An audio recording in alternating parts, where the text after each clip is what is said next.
Hello friends, welcome back to my channel Lalita success academy. कैसे हैं आप सभी? आई होप अच्छे होंगे और अपनी तैयारी को भी अच्छे से कर रहे होंगे। आज की इस क्लास में हम सीडीपी के मोस्ट इम्पॉर्टेंट क्वेश्चंस लेकर आए हैं जो आपके एग्जाम में काफ़ी मदद करेगा। तो चलिए आज की इस क्लास की शुरुआत करते हैं। हमारा पहला प्रश्न है, बुद्धि का द्विकारक सिद्धांत किसने दिया? ऑप्शन है थार्नडाइक ने, स्पीयरमैन ने, वर्नन ने या फिर थर्स्टन ने। तो बुद्धि का द्विकारक सिद्धांत जो है यह स्पीयरमैन ने दिया है। इसका राइट आंसर हो जाएगा ऑप्शन बी। हमारा अगला प्रश्न है, हार्वर्ड गार्डनर द्वारा निम्न में से कौन सा सिद्धांत दिया गया? बहुकारक सिद्धांत, समूह कारक सिद्धांत, बहुबुद्धि सिद्धांत या फिर त्रिआयामी सिद्धांत।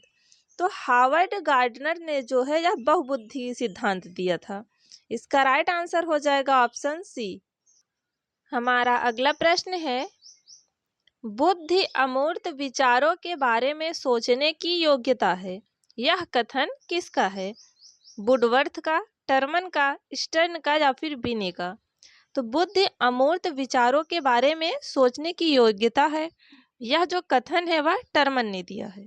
इसका राइट आंसर हो जाएगा ऑप्शन बी। अगला प्रश्न है, थर्स्टन तथा लिकर्ट निम्न में किसके मापन से संबंधित हैं?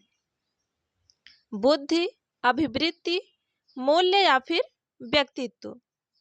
इसका राइट आंसर होगा ऑप्शन बी, अभिवृत्ति। थर्स्टन तथा लिकर्ट जो है यह अभिवृत्ति के मापन से संबंधित हैं।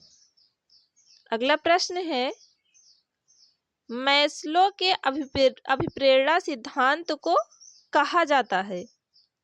क्वेश्चन में पूछ रहा है कि मैस्लो के अभिप्रेरणा सिद्धांत जो है वह उसे और किस नाम से जाना जाता है? आवश्यकता का सिद्धांत, शारीरिक सिद्धांत, दृढ़ इच्छा शक्ति सिद्धांत या फिर अंतर्नोद का सिद्धांत। इसका राइट आंसर होगा ऑप्शन ए, आवश्यकता का सिद्धांत। मैस्लो के अभिप्रेरणा सिद्धांत को आवश्यकता का सिद्धांत भी कहा जाता है। अगला प्रश्न है, गेट्स के अनुसार अनुभव द्वारा व्यवहार में परिवर्तन ही क्या है? इसमें पूछ रहा है कि गेट्स के अनुसार जो अनुभव के द्वारा व्यवहार में परिवर्तन है वह क्या है? अभिप्रेरणा, समायोजन, सीखना या फिर चिंतन। इसका राइट आंसर हो जाएगा ऑप्शन सी, सीखना। अनुभव द्वारा व्यवहार में परिवर्तन ही सीखना है। अगला प्रश्न है, बाल केंद्रित शिक्षा पदबंध सर्वप्रथम किसने प्रतिपादित किया था? स्पेंसर, अरस्तु, जॉन डेवी या फिर जॉन एडम्स। बाल केंद्रित शिक्षा जो है यह सबसे पहले जॉन डेवी ने प्रतिपादित किया था। इसका राइट आंसर हो जाएगा ऑप्शन सी। अगला प्रश्न है, किस शिक्षण विधि को पूछताछ विधि के नाम से भी जाना जाता है? व्याख्यान विधि, समस्या समाधान विधि, अन्वेषण विधि या फिर आगमनात्मक तथा निगमनात्मक विधि। इसका राइट आंसर हो जाएगा ऑप्शन सी, अन्वेषण विधि। अन्वेषण विधि को ही पूछताछ विधि के नाम से जाना जाता है। अगला प्रश्न है, निम्नलिखित में से क्या बच्चों में वृद्धि और विकास को प्रभावित करने वाला आंतरिक कारक नहीं है? इसमें पूछ रहा है वृद्धि और विकास को प्रभावित करने वाला कौन सा आंतरिक कारक नहीं है। क्वेश्चन में नहीं पूछा है। सामाजिक प्रकृति, तकनीकी, आनुवांशिकता या फिर बुद्धिमत्ता। इसमें आंतरिक कारक नहीं है पूछा है, तो इसका राइट आंसर हो जाएगा ऑप्शन बी, तकनीकी। तकनीकी जो है यह आंतरिक कारक नहीं बल्कि बाह्य कारक है।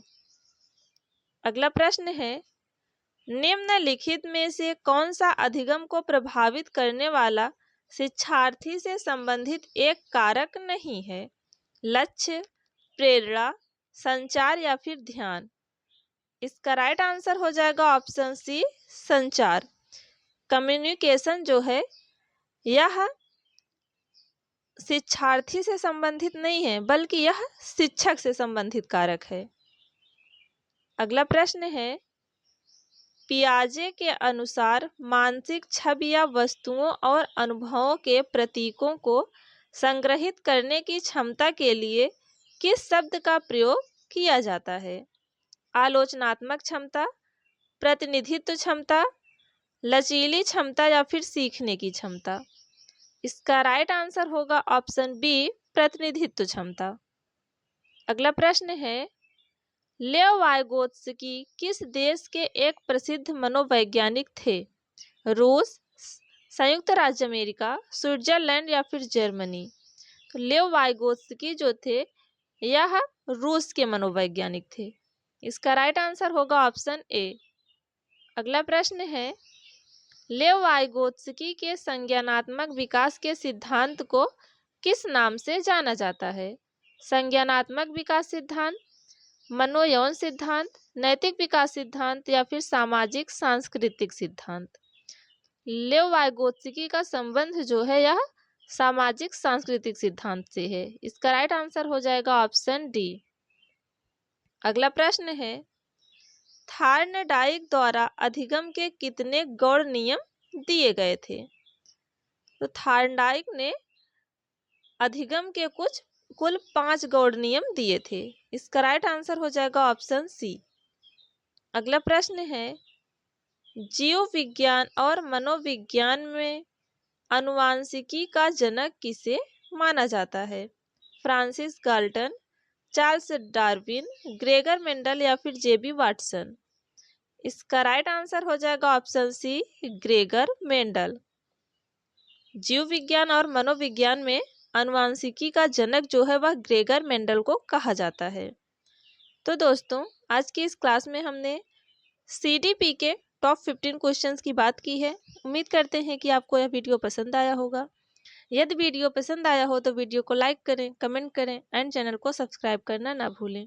मिलते हैं नेक्स्ट वीडियो में, तब तक के लिए धन्यवाद।